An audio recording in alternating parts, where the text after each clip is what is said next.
Bridal makeup அப்படிங்கிற பேர்ல திருமணங்கள் நடக்கும்போது அலங்காரத்தை வெளியில் காட்டுறதுங்கிற விஷயம் சர்வ சாதாரணமாக மீறப்படுது. நான் அதிராம்பட்டினம் வந்த உடனே கேட்ட கேள்வி என்ன தெரியுமா? பிரைடல் மேக்கப் பண்ணக்கூடிய கடைகள் இங்கு உண்டா? பிரைடல் மேக்கப் பண்ணக்கூடிய ஆர்டிஸ்ட்கள் அதிராம்பட்டத்துல இருக்காங்களா? அப்படியான பிள்ளைகள் இருக்காங்களா? அப்படிங்கிறது என்னோட முதல் கேள்வி. அதுக்கான பெரும்பான்மை பதிலா வந்தது என்னன்னா, வெளியூர்ல இருந்து வந்து இங்க மேக்கப் பண்றாங்க. அப்படி நம்ம ஊர் பிள்ளையினுடைய ஒருத்தவங்களோட படத்தை கொண்ட தனியா, மூக்கு தனியா, கழுத்து தனியா பார்ட்டாக போட்டோ எடுத்து அவங்களோட இன்ஸ்டாகிராம்லயும் யூடியூப்லயும் போஸ்ட் பண்றாங்க. நான் பண்ண அலங்காரத்தை பாத்தீங்களா? நீங்களும் இதே மாதிரி அலங்காரம் பண்றதுக்கு என்ன புக் பண்ணுங்க.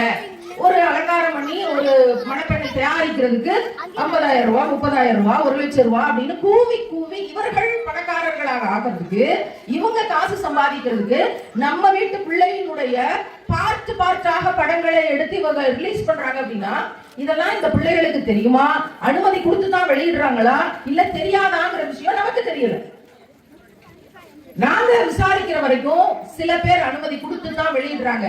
ஆனால் பல பேருக்கு இது தெரியறது இல்ல.